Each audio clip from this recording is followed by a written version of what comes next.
conseil d'expert vous est présenté par Helvetia.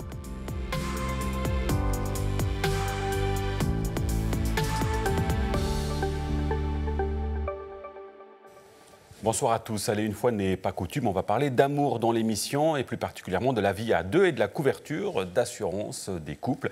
Et pour en parler, c'est avec notre expert Christophe Beaulieu ce soir. Bonsoir Christophe. Bonsoir Nasrat. Alors prenons le cas des couples non mariés. Tout d'abord, on dit qu'ils courent plus de risques que les autres en termes d'assurance. En quoi consistent principalement ces risques ? Et oui, effectivement, contrairement au mariage ou au partenariat enregistré, il n'existe que très peu de dispositions légales pour les couples vivant en concubinage. À la différence des couples mariés, les avoirs de prévoyance ou même les valeurs patrimoniales ne sont pas réglementés en cas de séparation. Alors comment est-ce qu'on peut se protéger mutuellement son certificat de mariage ? C'est simple, une première étape consiste à faire un testament. Dans ce testament, donc, donner les parts réservataires aux héritiers légaux et puis donc, la part libre à son partenaire. Ensuite, le partenariat devrait être déclaré dans la caisse de pension ainsi que dans les assurances vie. Là, ici, attention, il y a une exigence, c'est de pouvoir justifier 5 ans de vie commune. Dans le cas du concubinage, on nous dit aussi qu'il est peut-être recommandé de signer un contrat de concubinage. Dans quel cas est-ce que c'est judicieux ? Un contrat de concubinage sert avant tout à régler les problèmes donc, de la vie commune, notamment de pouvoir notifier qui a apporté tel et tel effet personnel dans un logement. Ça peut éviter notamment certaines disputes en cas de séparation. J'ai envie de dire aussi le deuxième point qui est peut-être le plus important, ce sont les directives anticipées. Celles-ci donnent aux partenaires le droit d'être informés et surtout de pouvoir prendre des décisions en cas de problème de santé majeur. Un dernier point, c'est d'un point de vue bancaire, de pouvoir faire un compte commun, un compte de conjoint avec la mention « et ou » peut permettre donc de pouvoir payer les dépenses courantes, notamment en cas de problème de santé, voire même en cas de décès. Alors, problème de santé, décès, on va arriver à des choses moins drôles, justement. Oui. Sur ces questions-là, ça fait partie de la vie, effectivement. On va parler d'incapacité de gain. Concrètement, Christophe, ça signifie quoi pour un couple ? Pour un couple, j'ai envie de dire que ça soit marié ou non marié, sont identiques. Ouais, que ça soit une incapacité de gain, c'est quoi ? C'est une perte de revenus qui sera donc substantielle et qui va manquer dans le couple pour pouvoir payer ses factures, pouvoir payer notamment ses intérêts hypothécaires pour les propriétaires. Outre la perte de revenus, il en résiste aussi des dépenses, on va dire, extraordinaires, supplémentaires.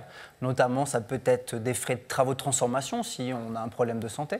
Ça peut être aussi des frais de garde pour les enfants supplémentaires, parce qu'on ne pourra plus les garder.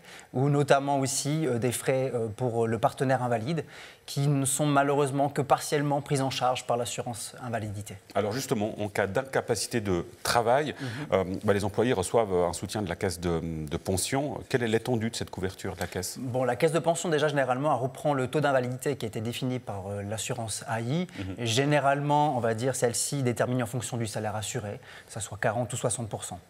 En plus de cela, il y aura une prestation pour les enfants d'invalides, une rente qui sera versée donc pour ces enfants jusqu'à leur majorité, donc 18 ans, même voire jusqu'à 25 ans s'ils peuvent justifier d'une formation. Là, il faut faire attention, on fait la distinction entre l'incapacité de gain qui est due à une maladie ou un accident. Dans le cas de l'accident, en plus de la prestation de l'assurance invalidité, vous aurez droit à une rente donc, de l'assurance accident. Généralement, ça couvre le 90% de son dernier revenu. Là, ici, il faut faire attention, c'est que pour les revenus, on va dire, supérieurs à 148 000, donc ça commence à être déjà des hauts revenus, là, il peut y avoir vraiment de très grosses lacunes. Concernant l'incapacité de gain par suite de maladie, dans ce cas-là, en plus de la prestation de l'assurance invalidité, il y aura une prestation qui sera donnée par la caisse de pension, une rente invalide. Là, si généralement, ce sont plutôt 60% du dernier revenu qui sera assuré. Là, ici, faire attention pour les revenus supérieurs à 86 000, où il y a ici quelques lacunes de prévoyance. Alors justement, lacunes de prévoyance, si on prend les cas, par exemple, de l'incapacité de travail, voire même du décès au sein du couple, si je veux maintenir finalement le niveau de vie actuel, comment je m'y prends pour finalement combler ces lacunes éventuelles? Et oui, là, c'est simple, c'est qu'il faut voir avec son assurance. Ici, il y a des couvertures d'assurance qui sont données, qu'on appelle des assurances de risque, qui correspondent et qui constituent une base importante pour couvrir d'éventuelles lacunes de couverture.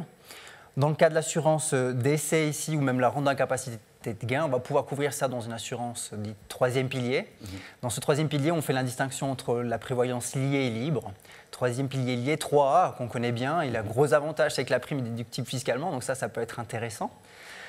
Ici, il faut juste faire attention, c'est qu'en cas de décès, la prestation relève de l'ordre légal des bénéficiaires.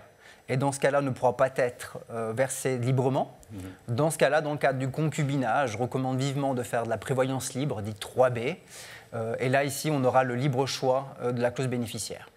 Eh bien voilà des explications complètes. Merci beaucoup Christophe Beaulieu pour ces explications. Et puis on le dit assez souvent dans l'émission d'ailleurs, profitez du bilan de prévoyance notamment pour justement faire le point sur ces questions de lacunes notamment. Merci encore, merci à vous pour votre fidélité. On se retrouve, vous le savez, eh bien, régulièrement, toutes les 2 semaines sur l'antenne de Canal 9. Et du coup, je vous retrouve très vite pour une nouvelle émission. Ciao.